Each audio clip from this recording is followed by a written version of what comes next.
Seated cable rows is another great back exercise during this training. With all back exercises, I will use wrist straps so that I can keep that continuous tension on the targeted muscle group, my back, and not have to worry about my grip strength. Many people, when doing back exercises, they use a lot of arm strength to move the weight, and they miss the targeted muscle group because they rely so much on the wrist just holding onto the bar. Now, in this particular training routine, I am using a straight bar. There are some training routines that have a V-bar. Anytime you have a slight variation of how you hold your wrist, you'll hit it just a little differently. Is one better than the other? Not necessarily. A variety is always good. You may be better at hitting the muscle with one type of grip as opposed to the other. This particular routine calls for the straight bar just to create that variety. When most people explain this exercise, they take the safe, conservative approach, and they'll tell you to stay upright, don't move too far up, and don't move too far back. The challenge isn't moving back or moving forward. The challenge is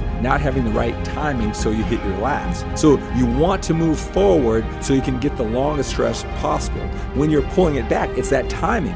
When do you pull back? You want to time that up so you open up your body so you hit the lats, and it's okay to get some momentum, especially when you're challenging yourself with the heavier weight to really overload it. To move back, create some momentum. It's just when you open up, you have to get that timing just right so that you're not pulling with your arms. Another key distinction when doing these seated cable rows, like with all back exercises, you don't want those elbows to flare out. You want to keep them as close to your body as possible. If they even drag against your torso, that's a good thing. That keeps the tension on the lats and it's not on your arms or on your shoulders. Just like with all exercises, you want to get that long stretch and you want to control the weight. Don't let the rack pull you, and you control it in that 1-2 count, and you explode back in that powerful 1 count. And again, when you pull the weight back, you got to get that timing of when you lean back, not too soon, obviously not too late, so you hit the targeted muscle group, and that's the lats.